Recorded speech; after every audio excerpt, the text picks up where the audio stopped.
So Larry, so that's where we are today, but the real interesting thing I think about the charging network is that there's a lot of changes going on. So one of those changes would be that now we're going to invite other people in. So as we're inviting other people in, that should make the efficiency go up, that we should be having the stations being used a higher percentage of the time, which should be a contribution to profit. I know that Elon, I believe anyway, that Elon intends to put canopies with solar roofs on those canopies, probably on every possible station. And I would just tell you that that's not necessarily the strategy. Okay. The strategy is to offset the use of electricity with solar. Mm-hmm. It's not necessarily the most efficient method of using solar by just putting roofs over the chargers, because that's probably not sufficient that's not sufficient energy to offset the use of the charger. Uh-huh. So it's better for them to site their solar farms on larger pieces of land. I see. Rather than in direct,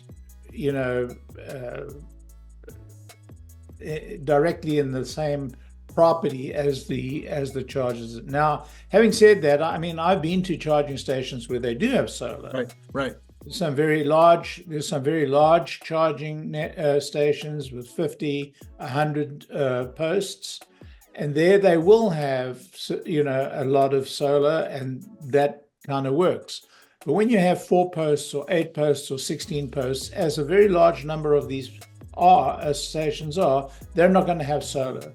Mm-hmm. What they're going to have is, a solar farm somewhere in the area, somewhere in the area that's going to offset all the use in the sort of geography that the chargers are in. Does that make sense? Yes, but ultimately the idea would be between the use of solar charging and the use of batteries, mega chargers are smaller mega packs, possibly are power walls. One way or the other, they would intend to eventually have almost free energy, which should allow them to either be really competitive or allow them to be very profitable, one of the two. Right. I don't think, from everything I've seen here in Europe, I don't think competition is a factor yet. Not yet. Yeah, but someday it could. Yeah, I don't know whether it'll ever come. But having said that, I mean, I think their margins are very healthy. Now, I could be wrong. I mean, this is all tea leaf reading, and I could be wrong. Right. But from all the leaves that I read, I think the contribution is very, very significant.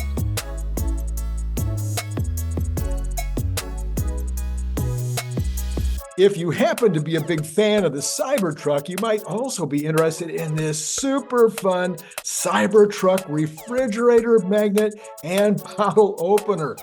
It is made out of super thick stainless steel, just like the Cybertruck, and it has this giant magnet on the back, so it's going to hold a lot of stuff on your refrigerator. It's an amazing gift, and it comes in that great gift box that you saw before that uses a magnet opener, just almost like an Apple box, like when you get Apple products. You can buy it on Amazon for $29.95, or you can buy it direct from me by sending $25 to paypal.me/Randy Kirk, all in lowercase letters. Please indicate whether you want the stainless steel look, or maybe you'd like to have this very clever camo version.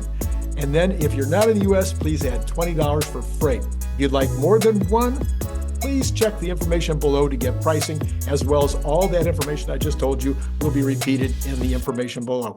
So once again, think about joining the channel, getting the up-to-date Tesla news every single day. I think you'll be glad you did.